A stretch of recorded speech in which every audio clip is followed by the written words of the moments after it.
I never thought I'd see the day when my own son would try to sue me for $400,000 like I was his personal bank. But there I was, sitting at my kitchen table at 6 in the morning, staring at legal papers that made my blood run cold. The lawsuit claimed I'd promised to pay his wife's mortgage and then broken that promise, leaving them financially devastated. My hands shook as I read their demands for damages, attorney fees, and emotional distress. What hurt most wasn't the money they wanted. It was knowing that in just 3 weeks, I'd watch a judge ask them one simple question that would expose every lie they'd built their case on. 3 weeks earlier, I was enjoying a quiet Saturday morning in my modest ranch house in Dayton, Ohio. At 65, I'd been retired from electrical work for 2 years, finally able to sleep past 5:30 without an alarm clock screaming at me. The house felt peaceful but lonely since Margaret passed 4 years ago. We'd bought this place in 1986 for $48,000, paid it off early, and raised our son Brian here. I was proud of what Margaret and I had accomplished.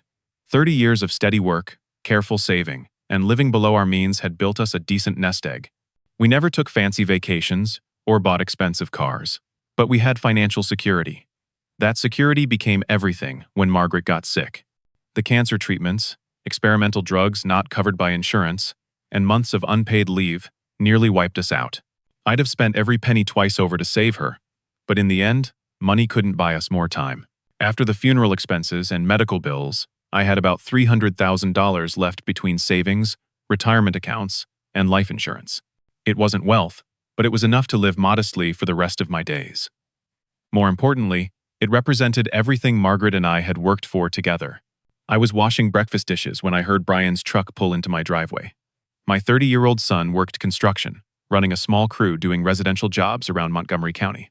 He'd always been handy with tools, just like his old man, and I was proud when he started his own business 5 years ago. But lately, our conversations felt strained. Ever since he married Jessica 2 years ago, something had changed between us. Brian walked through my front door without knocking, which wasn't unusual, but Jessica followed behind him carrying a thick manila folder. That was unusual. Jessica rarely visited, always claiming she was too busy with her real estate career. She was a striking woman, tall and blonde with perfect makeup even on weekends. Everything about her seemed polished and expensive, from her designer handbags to her luxury SUV that cost more than I made in 6 months. "Morning, Dad," Brian said, settling onto my couch without his usual smile. "We need to talk about something important." Jessica remained standing, clutching that folder like it contained state secrets. "Robin, we've got an incredible opportunity," she began, her voice sugary, sweet. "But we need your help to make it happen." I dried my hands on a dish towel and joined them in the living room, immediately sensing tension. Brian avoided eye contact, fidgeting with his wedding ring. Whatever this was about, he wasn't comfortable with it. "What kind of opportunity?" I asked, settling into my recliner. Jessica opened the folder and spread documents across my coffee table. "We found the perfect house. 5 bedrooms, 3 bathrooms, 2-car garage, in Kettering. It's exactly what we've always dreamed of." I glanced at the papers. Real estate listings, loan applications, inspection reports. The asking price jumped out at me immediately. $520,000. My stomach dropped. "That's a beautiful house," I said carefully, "but that's a lot of money." "We qualified for the loan," Brian said quickly. "The bank approved us for the full amount. But here's the thing, Dad. We need someone reliable to help with the payments. Someone with steady income and good credit."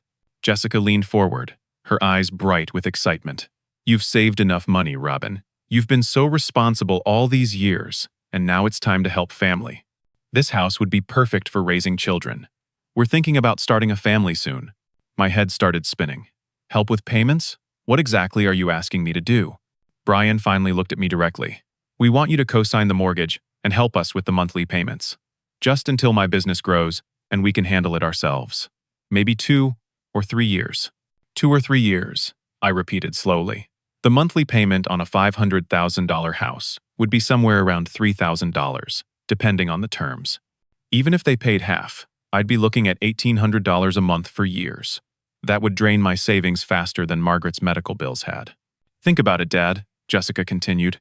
"You're rattling around in this old house all by yourself. You could even move in with us eventually. We'd take care of you when you get older." There was something calculating in her tone that made my skin crawl. I'd raised Brian to work for what he wanted, to understand that nothing worthwhile came without effort and sacrifice.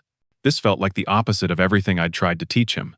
"I appreciate you thinking of me," I said, "but I can't take on that kind of financial commitment. My savings have to last me the rest of my life." Jessica's smile flickered for just a moment. "Robin, we're not asking you to give us money. We're asking you to invest in our future, in your son's future." "And what happens if your business has problems?" I asked Brian. "What if one of you gets injured or sick? What if the housing market crashes again like it did in 2008? I'd be left holding a mortgage I can't afford on a house I don't live in." Brian's face reddened. "Thanks for the vote of confidence, Dad. Really supportive." "This isn't about confidence," I replied. "It's about being realistic. You're asking me to risk my financial security." Jessica stood abruptly, gathering the papers with sharp, angry movements. "Fine, we'll figure it out ourselves. But don't come crying to us when you're lonely and need help in a few years." That's when Brian dropped the bombshell that turned my world upside down. "Actually, Dad, there's something else you need to know. I already told the mortgage company you agreed to co-sign. The closing is scheduled for next Tuesday, and we've put down earnest money we can't afford to lose." The room went silent except for the ticking of Margaret's old mantel clock. I stared at my son, trying to process what he'd just said. "You did what?" "Look, I knew you'd say yes once you understood how important this was to us. I just moved things along to secure the house before someone else bought it." My hands started trembling with anger. "Brian, you can't promise someone else's money without asking them first. That's not how this works." Jessica's mask finally slipped completely. "Oh, please. You're sitting on a pile of money you'll never spend. Your son needs help, and you're acting like Scrooge McDuck protecting his vault." "Jerut," I said quietly. "Dad, come on," Brian started. "Get out of my house, both of you, right now." They left in a storm of slammed doors and squealing tires, but the damage was done. My own son had tried to manipulate me into a financial commitment that could destroy my retirement security. Worse, he'd already made promises to a lender using my name and credit. That night, lying in the bed Margaret and I had shared for 28 years, I wondered where I'd gone wrong as a father. The phone started ringing at 7 the next morning. Brian's number appeared on my caller ID, but I let it go to voicemail. Then Jessica called. Then Brian again. By noon, I had 14 missed calls and twice as many text messages. I finally answered when Brian called for the third time that afternoon. "Dad, please. We need to talk about this rationally." "There's nothing to discuss, Brian. I'm not co-signing that mortgage." "But what about the earnest money? We'll lose $5,000 if this deal falls through. Money we don't have." Part of me wanted to ask why they'd put down earnest money they couldn't afford to lose, but I already knew the answer. They'd been counting on my money from the beginning.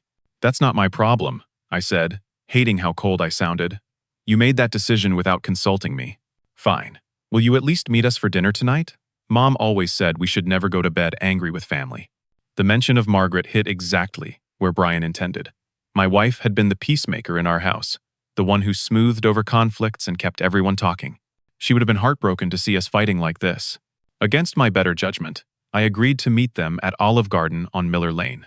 It was Margaret's favorite restaurant, another deliberate choice designed to tug at my emotions. They were already seated when I arrived, looking like the perfect young couple.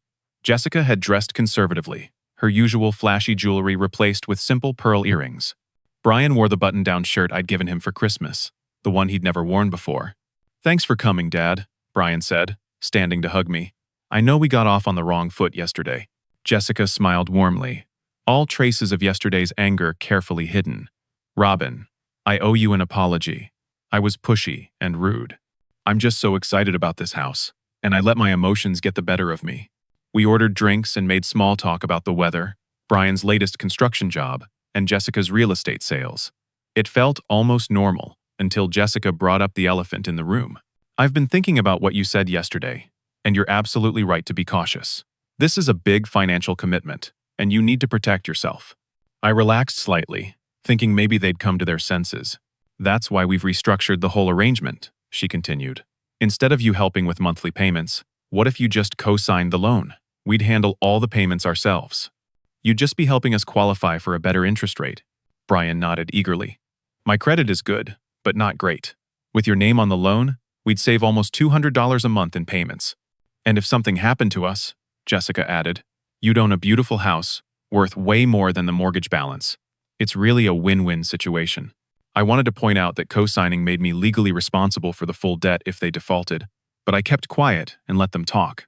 "There's something else," Brian said, his voice dropping to barely above a whisper.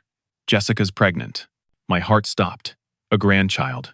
Margaret had dreamed of grandchildren, had asked Brian repeatedly when he planned to start a family. She died never knowing she'd have grandchildren.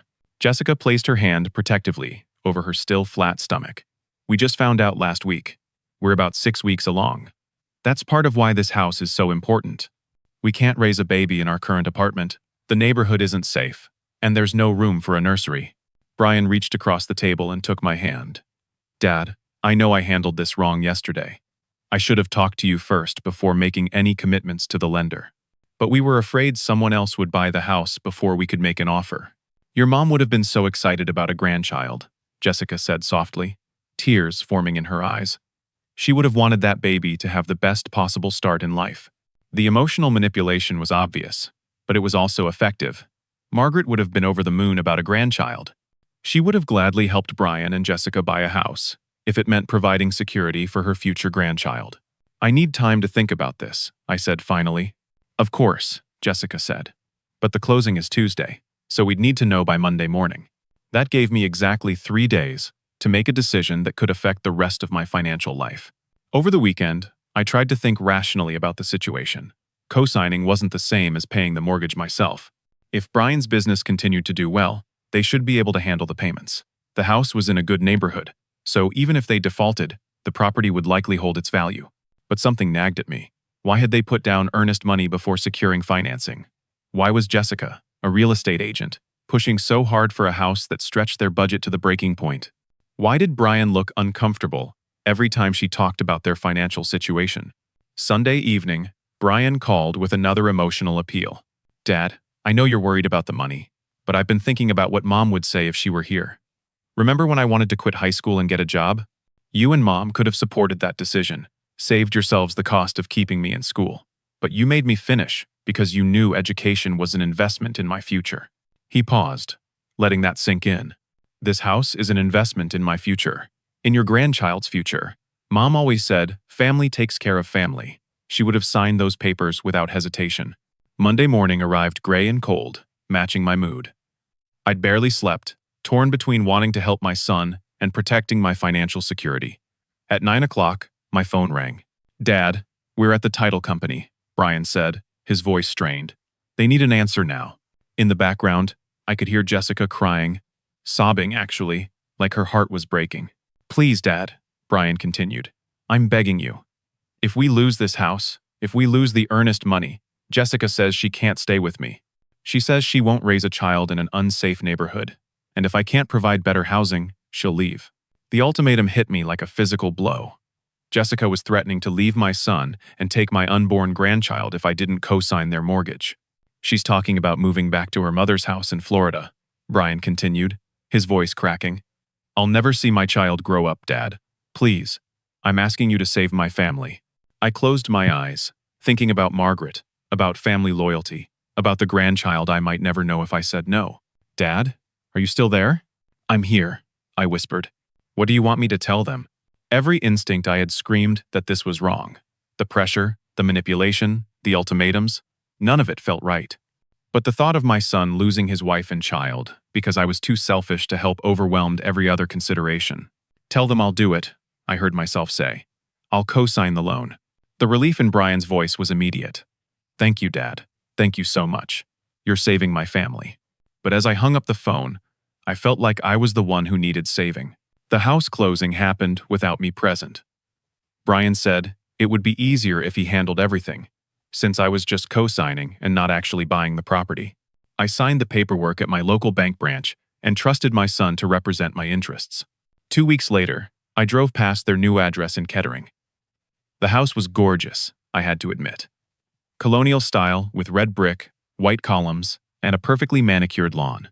It sat in a neighborhood where most homes sold for over $500,000.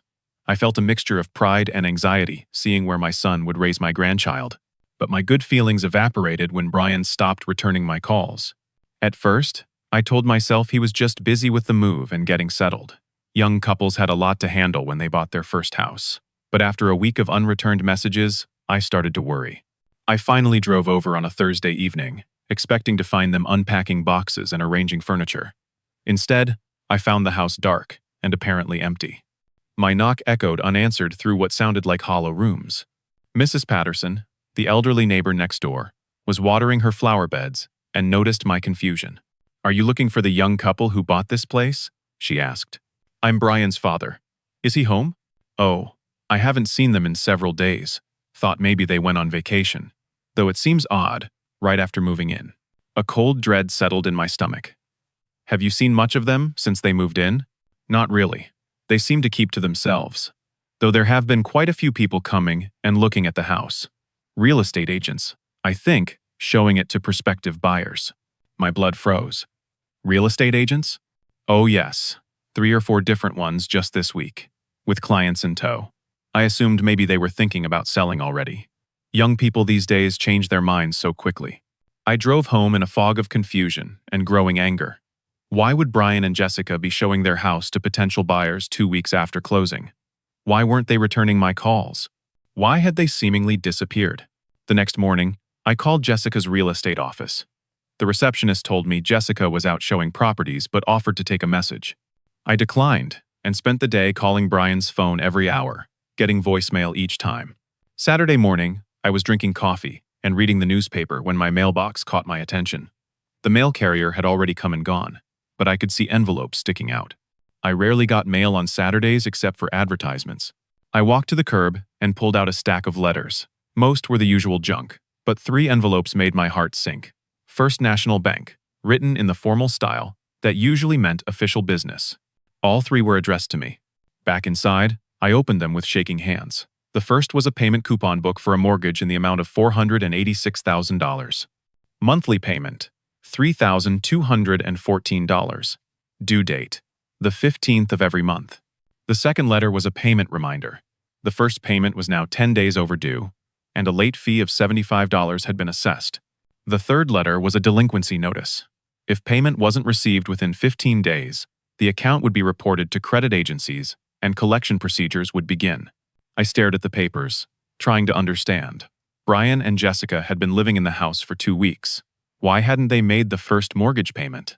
Why was the bank sending these notices to me instead of them? I called the mortgage company immediately.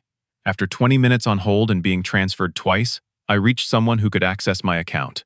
"Mr. Robin, I show you as the primary borrower on this loan. Your son Brian is listed as a co-borrower, but you're the main contact." "There must be a mistake," I said. "I co-signed the loan. Brian and Jessica are the primary borrowers." "No, sir. According to our records, you're the primary borrower. The property is titled in your name as well." The room started spinning. "That's impossible. I never agreed to be the primary borrower." "Sir, I have your signed application right here. You're listed as the owner-occupant, with Brian as your co-borrower to help you qualify for the loan." "Owner-occupant? I don't live in that house. I've never even been inside it." There was a long pause. "Mr. Robin, if you're not living in the property, this loan may have been obtained fraudulently. You declared on the application that this would be your primary residence." After hanging up, I sat in stunned silence. Somehow, Brian had manipulated the loan application to make me the primary borrower instead of a co-signer. He'd claimed I would be living in the house, which allowed them to get better loan terms, but that also meant I was fully responsible for every payment. I called Brian's number again, and this time he answered. "Hey Dad, sorry I haven't called back. We've been crazy busy with work and moving." "Brian, I just got mortgage payment notices from the bank. They say I'm the primary borrower and that the first payment is overdue." Silence. "Brian?" "Yeah, I'm here. Look, Dad, there might have been some confusion with the paperwork. Jessica handles all that real estate stuff, and maybe something got mixed up." "Mixed up?" "The bank thinks I live in your house. They think I'm the owner. I'll call them Monday and get it straightened out." "What about the overdue payment?" $3,200, Brian." Another pause. "We're a little short this month. Can you cover it just this once? I'll pay you back as soon as my next job pays out." The casual way he asked for over $3,000, as if it were pocket change, revealed how little he understood about my financial situation. "Brian, I can't afford $3,000 mortgage payments. That's more than my monthly budget for everything." "Dad, you're being dramatic. You've got plenty of money saved up. That money has to last me for the rest of my life. I can't spend it on mortgage payments for a house I don't even live in." "Fine," he said, his voice turning cold. I guess I know where I stand. When your grandson is born, and he asks why Grandpa didn't care enough to help his parents, I'll be sure to explain it was all about money. The line went dead. That evening, I drove back to the house in Kettering. This time, lights were on, and Brian's truck was in the driveway. I knocked on the front door, and Jessica answered wearing an expensive dress I'd never seen before. Robin, what a surprise. We weren't expecting you. We need to talk about the mortgage situation. She invited me in, and I was shocked by what I saw. The house was beautifully furnished with what looked like brand new everything. Leather furniture, a massive flat-screen television, granite countertops, stainless steel appliances. Everything was elegant and expensive. Nice furniture, I commented. Oh, we've been shopping. Brian's business has been doing really well lately. Brian emerged from what looked like a home office, closing the door quickly behind him. Dad, I thought we were going to handle the mortgage thing over the phone. $3,000 isn't something we handle over the phone, Brian. They exchanged a look that made my stomach turn. There was something they weren't telling me. Actually, Robin, Jessica said, settling onto the leather couch. Maybe it's time we talked honestly about expectations here. What do you mean? You've been acting like we owe you something, but the reality is, you owe us. Brian is your only child, your only heir. This house is really an investment in his future, which means it's an investment in your family legacy.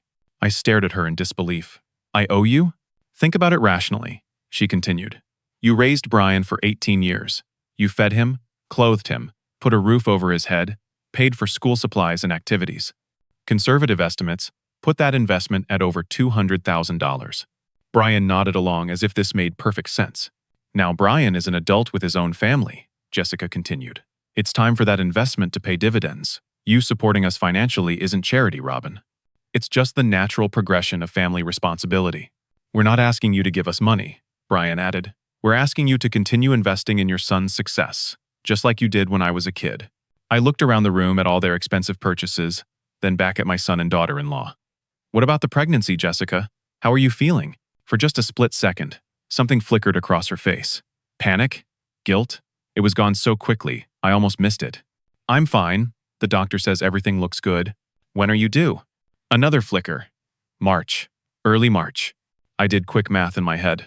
6 weeks pregnant 2 weeks ago would put her due date in late April or early May, not early March. But I didn't say anything. Brian, I want to see the original loan documents. The ones I signed. Dad, those are locked up at the title company. It's not that simple. Then I want copies. I want to understand exactly what I signed. They exchanged another look, and I knew with absolute certainty that they had deceived me about more than just the loan terms. Of course, Jessica said smoothly. I'll get copies for you this week. I stood to leave, feeling sick to my stomach. At the front door, I turned back to my son. Brian, I need you to understand something. I love you, and I want to help you succeed, but I won't be manipulated or lied to. If you've deceived me about this mortgage, there will be consequences. He avoided my eyes. I don't know what you're talking about, Dad. Walking back to my car, I noticed something that hadn't registered before. A small sign in the front yard, partially hidden behind a decorative bush. A real estate sign with Jessica's name and photo. They were planning to sell the house. My house, according to the mortgage company. The house I was legally responsible for. The house they were going to sell for profit while leaving me with the debt. As I drove home, one thought kept running through my mind. My son had become someone I didn't recognize, and I was about to find out just how far he was willing to go to steal my life savings. Monday morning, I called Tom Brennan, an attorney Margaret and I had used for our wills and estate planning.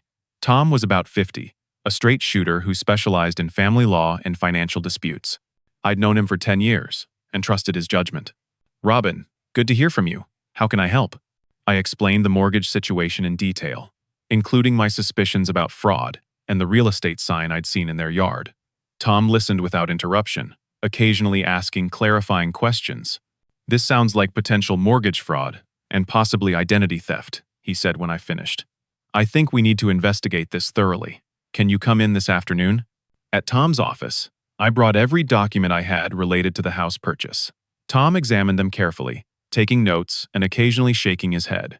Robin, you've been the victim of a fairly sophisticated scheme. Based on these documents, your son and daughter-in-law have made you legally responsible for their mortgage, while positioning themselves to profit from the sale of the property. How is that legal? It's not. But proving it requires documentation and evidence. I'm going to recommend we hire a private investigator to look into their financial situation and business practices. We need to understand the scope of what they've done. How much will that cost? Probably $3,000 to $5,000 for a thorough investigation.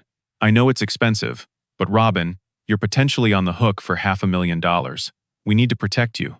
That afternoon, Tom introduced me to Sarah Chen, a private investigator who specialized in financial fraud. Sarah was professional and direct, explaining that she'd need about 2 weeks to compile a complete picture of Brian and Jessica's finances. I'll start with public records, she explained. Court filings, business licenses, property ownership, credit reports where legally accessible. Then I'll look into their business practices and spending patterns. While Sarah worked, I tried to maintain normal contact with Brian and Jessica. They continued to avoid my calls, but I drove past their house several times. Each time, I saw different real estate agents showing the property to potential buyers. The mortgage payment notices kept arriving. The late fees accumulated. My credit score started dropping due to the missed payments. I felt trapped, watching my financial reputation crumble while my son and daughter-in-law prepared to profit from my misery. 10 days into the investigation, Sarah called with preliminary findings. Robin, you need to sit down for this. I've uncovered information that's going to be difficult to hear. At Tom's office, Sarah spread documents across the conference table, like evidence in a criminal trial. Let's start with Brian's construction business. According to state records, his company is in serious financial trouble. He owes over $40,000 in unpaid contractor fees, has multiple liens against him for incomplete work, and faces 3 separate lawsuits from customers claiming shoddy construction. My heart sank. Brian had always been proud of his business, had talked about expanding and hiring more workers. It gets worse, Sarah continued. His business checking account has been overdrawn repeatedly over the past 6 months. He's maxed out 4 different business credit cards, totaling about $35,000 in high-interest debt. What about their personal finances? Jessica filed for bankruptcy in Florida 3 years ago, before she moved to Ohio. She has a pattern of accumulating debt and then walking away from financial obligations. Her previous job was selling timeshares, where she was investigated for deceptive sales practices. Tom leaned forward. What about the pregnancy? Any medical records? Sarah shook her head. I couldn't find any evidence of prenatal care or obstetric appointments. No insurance claims, no medical records, nothing that would indicate an active pregnancy. The room felt like it was closing in around me. She lied about being pregnant? It appears so. But there's more, Robin. Much more. Sarah handed me a stack of real estate listings. They've listed the house with 3 different real estate agencies at the same time, which is highly irregular. Each listing shows a different asking price, ranging from $595,000 to $620,000. They're planning to sell it for a $100,000 profit, I said, the full scope of their betrayal finally becoming clear. And here's the really disturbing part, Sarah continued. I found evidence that this isn't their first time running this type of scheme. Jessica was involved in a similar situation in Florida, where an elderly relative co-signed for a property that was immediately flipped for profit. Tom gathered the documents into neat piles. Robin, we have enough evidence to file criminal charges for mortgage fraud, identity theft, and elder abuse. We also have grounds for a civil lawsuit to recover any money you've paid and to force them to remove you from the mortgage. There's something else you should know, Sarah added quietly. Brian has been secretly meeting with a divorce attorney. I have photos of him entering a family law office 3 times in the past 2 weeks. The betrayal was complete. Not only had my son stolen my financial security, but he was planning to abandon Jessica as soon as they profited from their scheme. The pregnancy story, the family unity, the grandchild I'd never meet, all of it was lies designed to manipulate my emotions.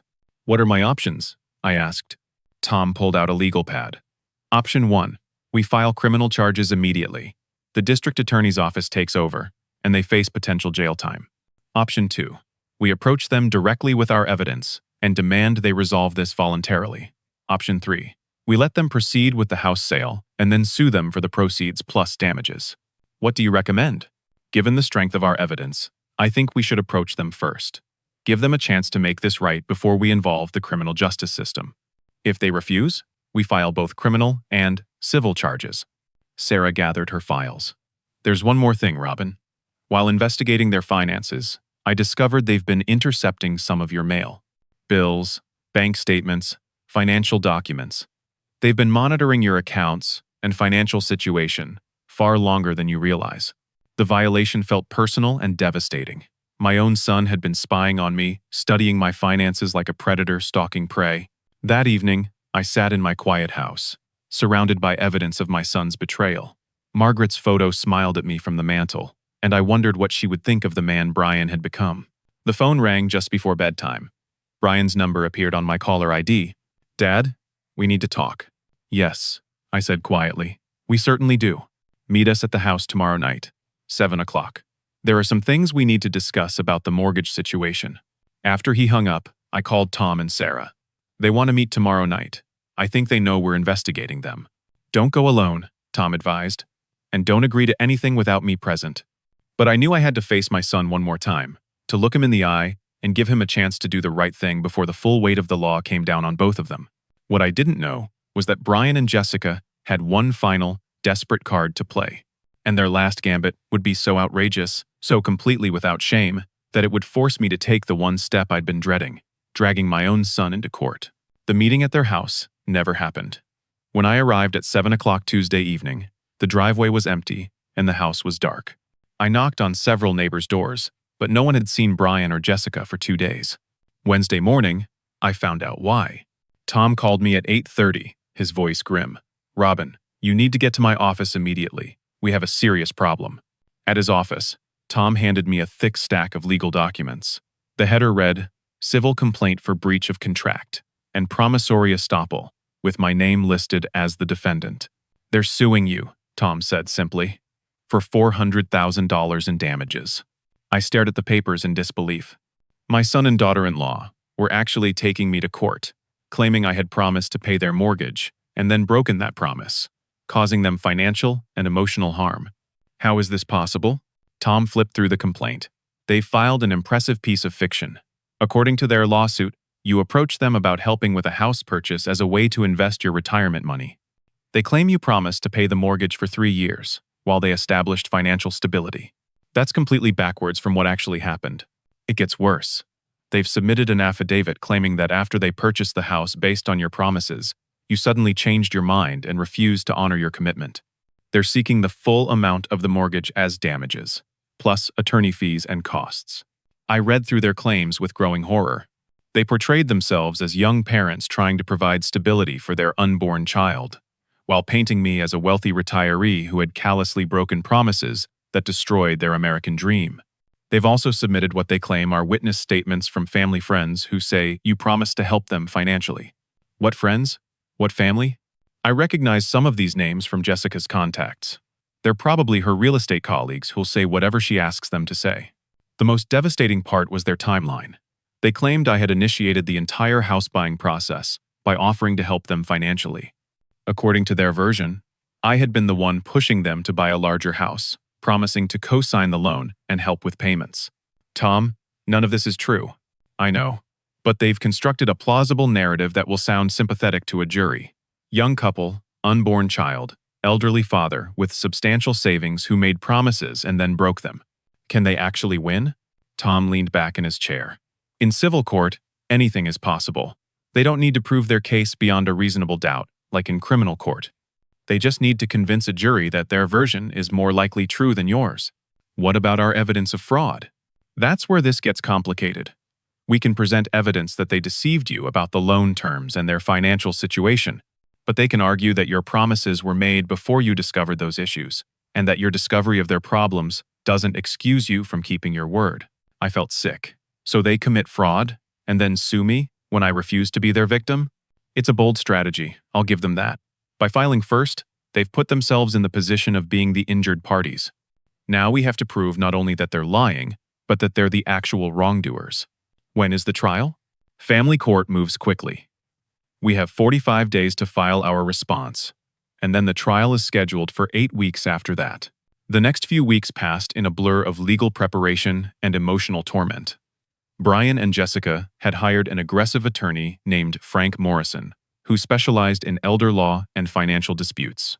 Morrison's strategy became clear quickly. Portray me as a wealthy, lonely widower who had manipulated his son's family with promises of financial support then abandoned them when they needed help most. The local newspaper picked up the story after court documents became public record. The headline read, "Local man sued by son over broken mortgage promise."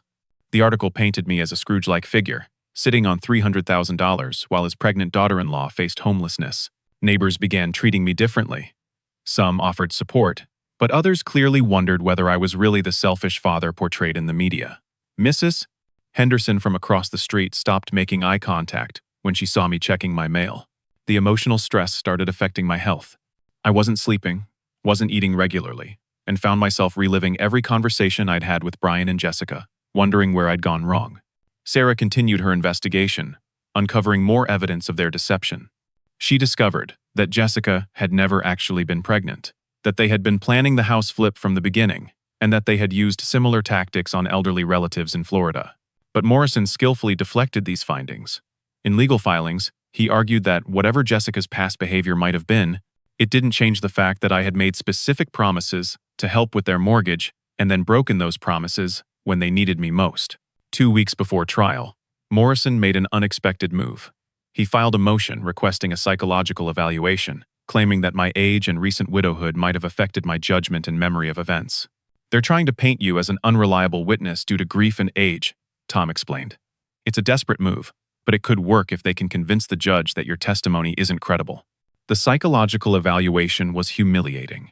Dr. Patricia Wells, a court-appointed psychologist, spent 3 hours testing my memory, cognitive function, and emotional state. While she concluded that I was mentally competent and had excellent recall, the evaluation itself sent a message to potential jurors that my mental state was questionable. 1 week before trial, I received an unexpected visitor. Brian arrived at my house alone, looking haggard and nervous. "Dad, can we talk?" I let him in, though everything in me wanted to slam the door in his face. "This has gotten out of hand," he said, settling onto my couch.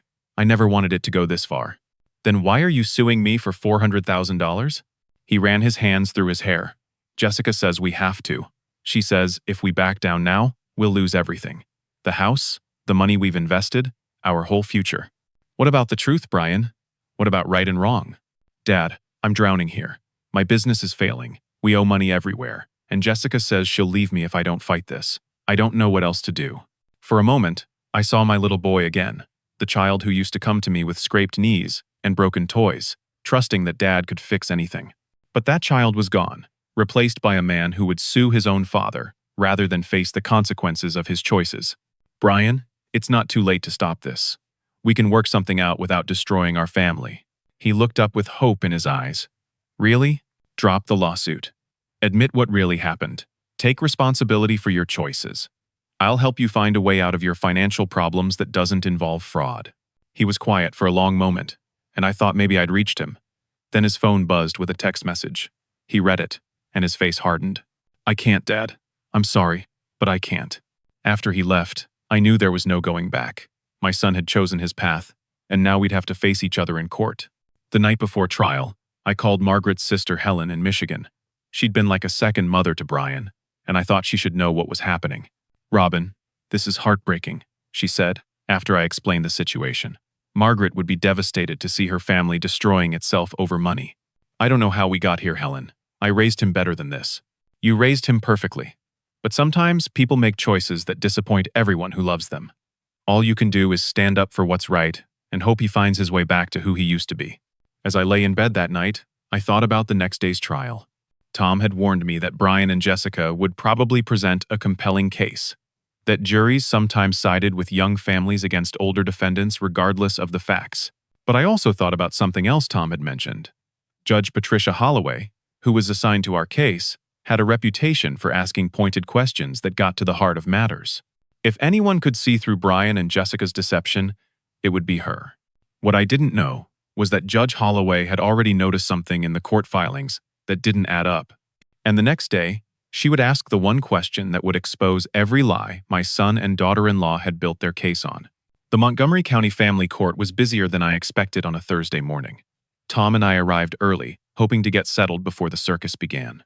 As we walked through the hallways, I noticed other families dealing with their own legal dramas, and I wondered how many of them involved children suing parents or relatives, destroying each other over money. Judge Patricia Holloway's courtroom was smaller than what you see in television shows, with simple wooden benches and fluorescent lighting that made everyone look pale and tired. At 62, Judge Holloway had a reputation for being fair but tough, especially in cases involving family financial disputes. Brian and Jessica arrived with their attorney Frank Morrison at exactly 9 o'clock. They had dressed for maximum sympathy. Brian in an ill-fitting suit that made him look younger and less successful, Jessica in a conservative dress that emphasized what appeared to be a small pregnancy bump. Seeing them together, playing their roles perfectly, made my stomach turn. Morrison had brought a small army of witnesses. Jessica's real estate colleagues who would testify about my alleged promises, Brian's business associates who would describe his financial struggles, and even a neighbor from their old apartment who would testify about the unsafe conditions that supposedly motivated their house hunting. "All rise," the bailiff announced. The Honorable Judge Patricia Holloway presiding. Judge Holloway was a small woman with steel gray hair and sharp eyes that seemed to take in everything at once. She reviewed the case file for several minutes before looking up at both legal teams. "This is a civil complaint alleging breach of contract and promissory estoppel. Mr. Morrison, you may present your case." Morrison was skilled at courtroom theater. He painted a picture of a young couple struggling to build their American dream, supported by a wealthy father who promised to help them buy their first home. According to his narrative, I had been the one pushing them to buy a larger house, promising to co-sign the loan and help with payments until Brian's construction business could grow. "Ladies and gentlemen of the jury," Morrison said during his opening statement, "this case is about broken promises and the devastating consequences when family members fail to honor their word." Robin Williams convinced his son and daughter-in-law to purchase a home they couldn't afford, promising financial support that he later withdrew, leaving them facing foreclosure and financial ruin. Jessica was their first witness, and her performance was Oscar-worthy. She spoke softly about their struggles to find decent housing, their excitement when I supposedly offered to help, and their devastation when I allegedly changed my mind. Robin told us that he had been looking for ways to invest his retirement money, she testified, dabbing at her eyes with a tissue. He said helping us buy a house would be perfect because it would benefit his future grandchild while giving him a good return on his investment. "And did he make specific promises about financial support?" Morrison asked. "Yes. He said he would co-sign the mortgage and help with payments for 3 years, maybe longer if needed. He told us not to worry about the monthly payments because he had plenty of money saved up." "What happened when you purchased the house based on his promises?" Jessica's voice cracked with emotion. "Everything was fine for the first few weeks. Then suddenly, Robin started demanding that we make payments we couldn't afford. When we reminded him of his promises, he got angry and said he'd never agreed to help us." Brian's testimony followed a similar script. He portrayed himself as a dutiful son who had trusted his father's promises, only to be abandoned when he needed help most. "My dad raised me to believe that family comes first," Brian said, his voice trembling. "When he offered to help us buy a house, I thought it was his way of continuing to be a good father and grandfather." Morrison presented documents that supposedly supported their version of events. Text messages between Brian and me that he claimed showed my enthusiasm for helping them buy a house. Bank statements that supposedly proved I had the financial means to honor my commitments. Even a recording of a phone conversation where they claimed I had made specific promises about mortgage payments. Tom objected repeatedly, noting that the text messages were incomplete conversations taken out of context, that the bank statements proved nothing about promises I'd made, and that the phone recording was suspiciously edited and missing key portions. But Morrison's presentation was convincing. By lunch break, I could see that several jury members were looking at me with suspicion and disapproval. "Don't worry," Tom whispered as we walked to his car. "They've made their case, but they've also opened themselves up for cross-examination. That's when we expose their lies." That afternoon, Tom began his systematic destruction of their story. He started with Jessica's background, presenting evidence of her previous bankruptcy, her history of real estate fraud in Florida, and her pattern of targeting elderly relatives for financial schemes. "Miss Jessica, is it true that you filed for bankruptcy in Florida 3 years ago?" "Yes, but that's not relevant to this case." "Is it true that you were investigated for deceptive sales practices while selling timeshares?" Morrison objected, but Judge Holloway allowed the question. "There was a misunderstanding about some sales techniques, but no charges were filed." Tom presented documents showing that Jessica had used nearly identical tactics on an elderly uncle in Florida, convincing him to co-sign for a property that was immediately sold for profit. When he cross-examined Brian, Tom focused on the business records that showed months of financial problems and questionable business practices. Mr. Brian, is it true that your construction company has 3 active lawsuits against it for incomplete work? Those are just disputes. Every contractor faces complaints. Is it true that you owe over $40,000 in unpaid contractor fees? Brian's confident demeanor began to crack. Business has been slow. We're working on paying those debts. Tom presented evidence that Brian had been intercepting my mail, monitoring my financial accounts, and planning the house flip scheme for months before ever approaching me about co-signing. But the most devastating moment came when Tom called Dr. Amanda Foster, an obstetrician, as an expert witness. Dr. Foster, based on your examination of the medical records submitted by the plaintiffs, what is your professional opinion regarding Miss Jessica's claimed pregnancy? Based on the complete lack of prenatal care records, hormone level tests, or any other medical documentation typically associated with pregnancy, it's my professional opinion that there is no evidence supporting a claim of pregnancy. The courtroom went silent. Jessica's face went white, and she instinctively put her hand over her stomach. Morrison jumped up. Objection, Your Honor. This is highly prejudicial and irrelevant to the contract claims. Your clients made this alleged pregnancy a central part of their case, Judge Holloway replied. I'll allow it. Tom continued his methodical presentation of evidence. The forged documents, the intercepted mail, the house listings that proved they planned to sell immediately, and the financial records that showed they had never intended to make mortgage payments. When Morrison tried to rehabilitate his clients during redirect examination, he only made things worse. Jessica became defensive and contradicted her earlier testimony. Brian admitted under pressure that he had known about Jessica's financial history, but hadn't told me about it. But the trial's turning point came when Judge Holloway herself began asking questions. Miss Jessica, the judge said, you testified that Mr. Robin promised to help with mortgage payments as an investment opportunity. If this house was truly purchased as the family home where you plan to raise children, why do court records show that this property has been actively listed for sale with 3 different real estate agencies since 2 weeks after the closing? Complete silence fell over the courtroom. Jessica looked panicked, glancing between Morrison and Brian. We listed it as a backup plan in case we couldn't make the payments, at prices ranging from $595,000 to $620,000, representing a profit of approximately $100,000 over the purchase price? Your Honor, Morrison interrupted. I don't see the relevance. Judge Holloway cut him off. Mr. Morrison, your clients are asking this court to award them $400,000 in damages because they claim Mr. Robin broke promises that left them unable to afford their family home. But the evidence shows they never intended this to be a family home. They intended it to be a profitable real estate investment funded by the defendant's money and credit. She turned back to Jessica. Miss Jessica, if you truly believed Mr. Robin had promised to pay your mortgage, why would you simultaneously be trying to sell the house for profit? Jessica couldn't answer. She sat frozen, finally caught in the web of lies she and Brian had constructed. Judge Holloway continued. Furthermore, Mr. Brian, if this house was purchased as your family home based on your father's promises, why do records show you consulted with a divorce attorney 3 times during the period you claim to have been planning your future together? Brian's face went ashen. The entire foundation of their case was crumbling in real time. Your Honor, Morrison said desperately, we request a brief recess to confer with our clients. Motion denied. Your clients have had months to prepare their testimony. Answer the question, Mr. Brian. Brian looked around the courtroom like a trapped animal. The divorce thing was just. Jessica and I had some arguments about money, and I wanted to understand my options. While simultaneously suing your father for $400,000 to supposedly save your marriage and provide for your future child? The contradictions were overwhelming. Jessica wasn't pregnant. They had planned to flip the house for profit from the beginning.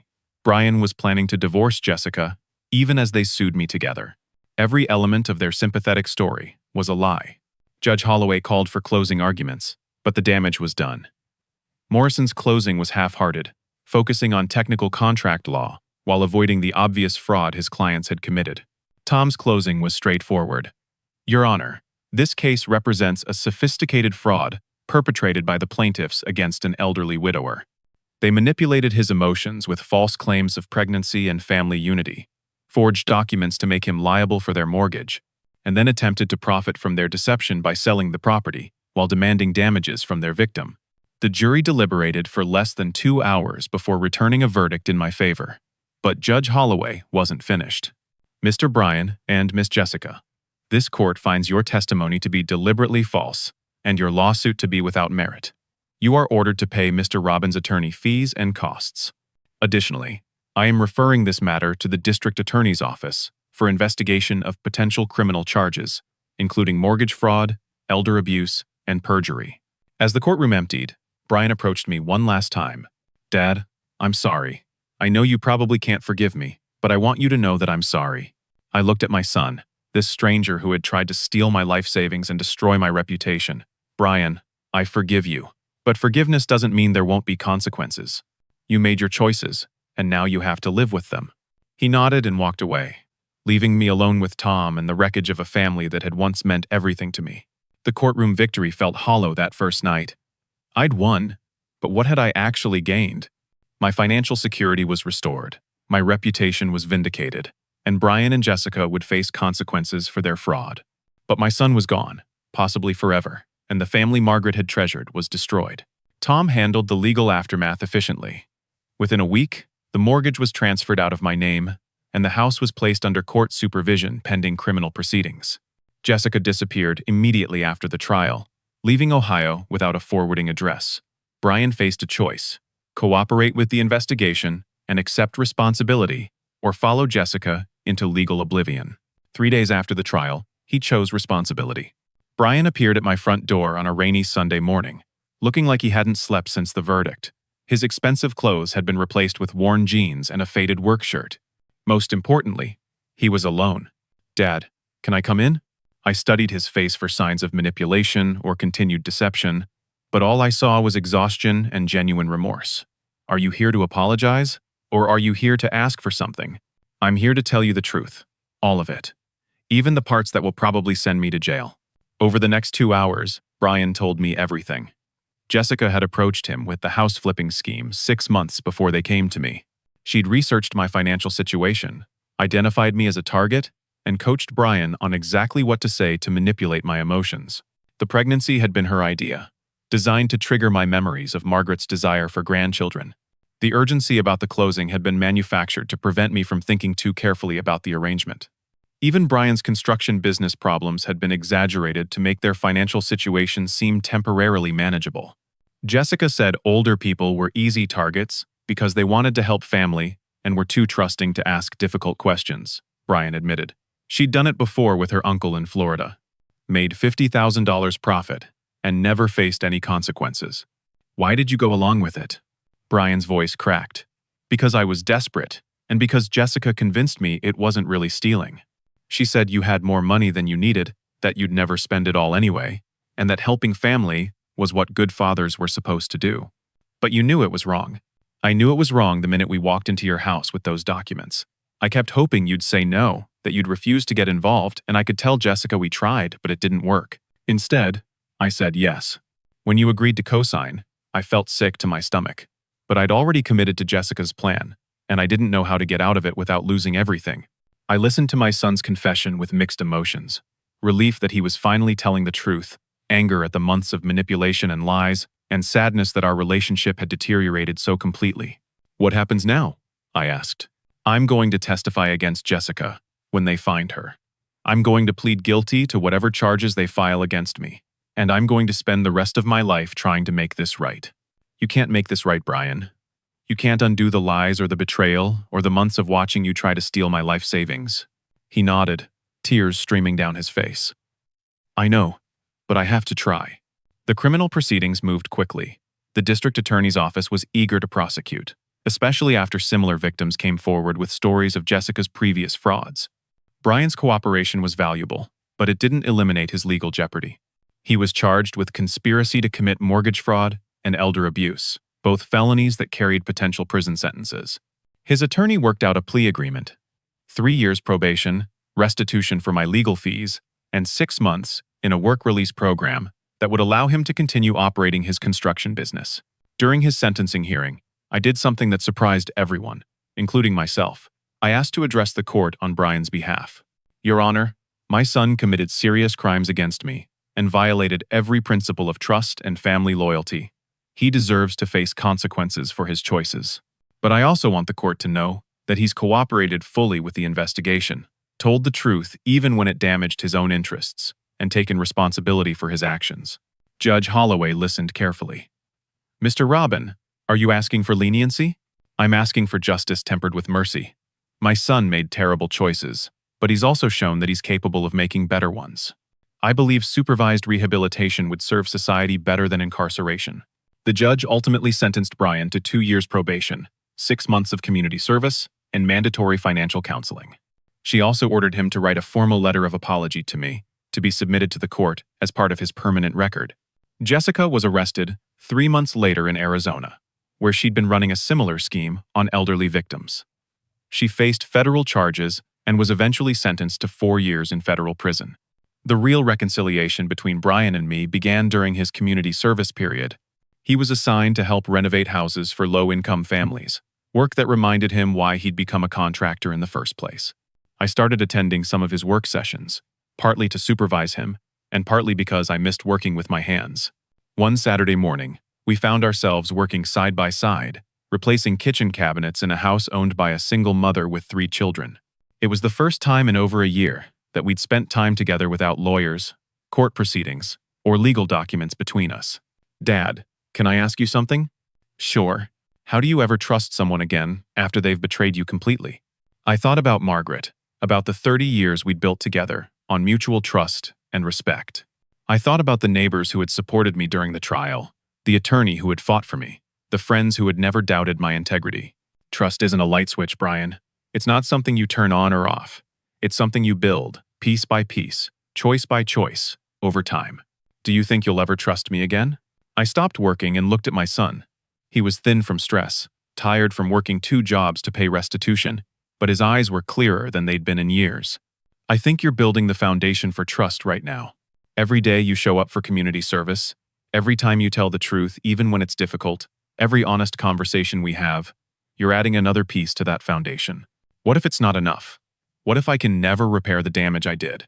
Then you'll have learned the most important lesson life can teach, that some mistakes have permanent consequences, and the best you can do is live differently going forward. Over the following months, Brian rebuilt his construction business with a focus on integrity and quality work. He took on smaller projects, charged fair prices, and treated every customer with the honesty he should have shown me from the beginning. Slowly, his reputation in the community began to recover. 1 year after the trial, he appeared at my door again, but this time with a proposal instead of an apology. Dad, I've been thinking about something Mom used to say. She always talked about how marriage was about building something together that was bigger than what either person could create alone. Your mother was a wise woman. I think that's what family should be too. Not people taking advantage of each other, but people building something together.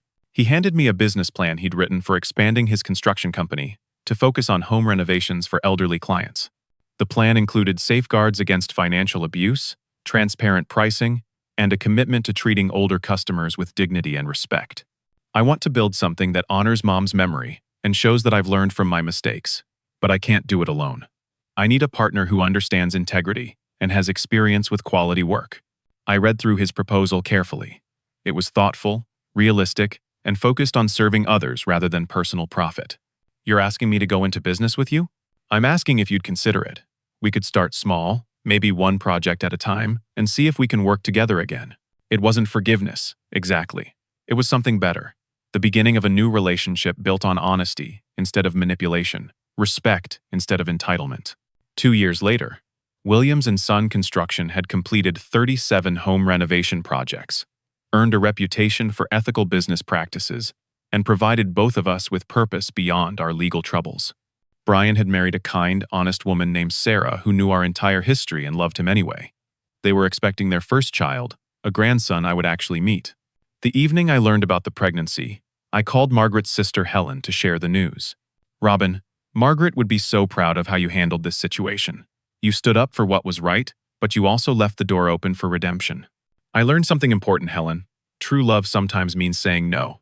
For 3 decades, Margaret and I enabled Brian in small ways, giving him money when he should have earned it, bailing him out of problems he should have faced himself. We thought we were helping him, but we were actually teaching him that someone else would always solve his problems. And now? Now he's learning to solve his own problems, and he's becoming the man Margaret always believed he could be. The most important lesson from this entire experience wasn't about mortgage fraud or family loyalty or financial security. It was about the difference between enabling and loving, between giving someone what they want and giving them what they need to grow. Brian needed to face the consequences of his choices. He needed to understand that actions have results, that trust has to be earned, and that family doesn't mean unlimited access to someone else's resources. Most importantly, he needed to learn that his character was defined not by his mistakes, but by what he did after making them. As I watch him now, working alongside me to help other families improve their homes and their lives, I see Margaret's values reflected in his actions. He's teaching his employees about integrity, treating customers with respect, and building the kind of business that makes communities stronger.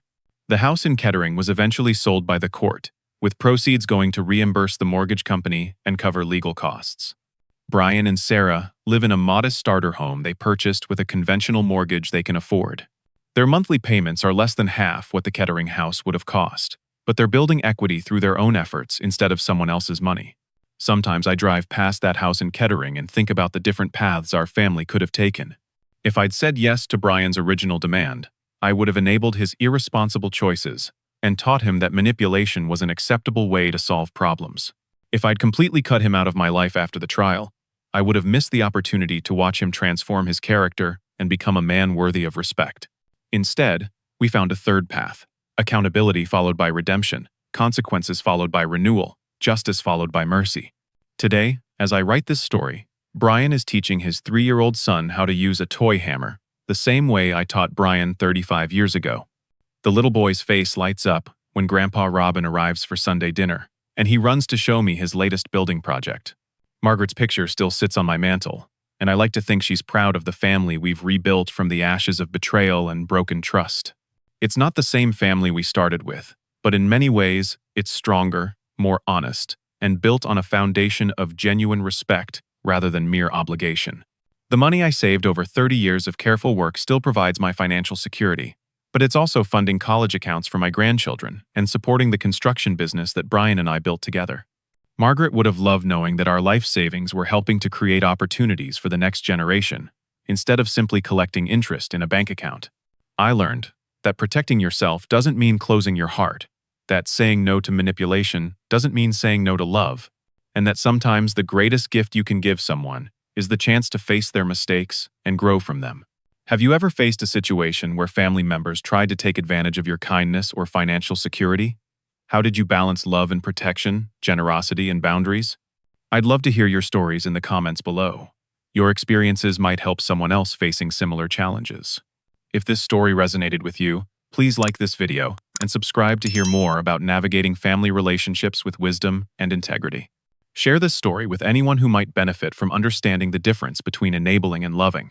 Thank you for listening, and I hope you and your families find the courage to build relationships based on honesty, respect, and genuine care for each other's well-being.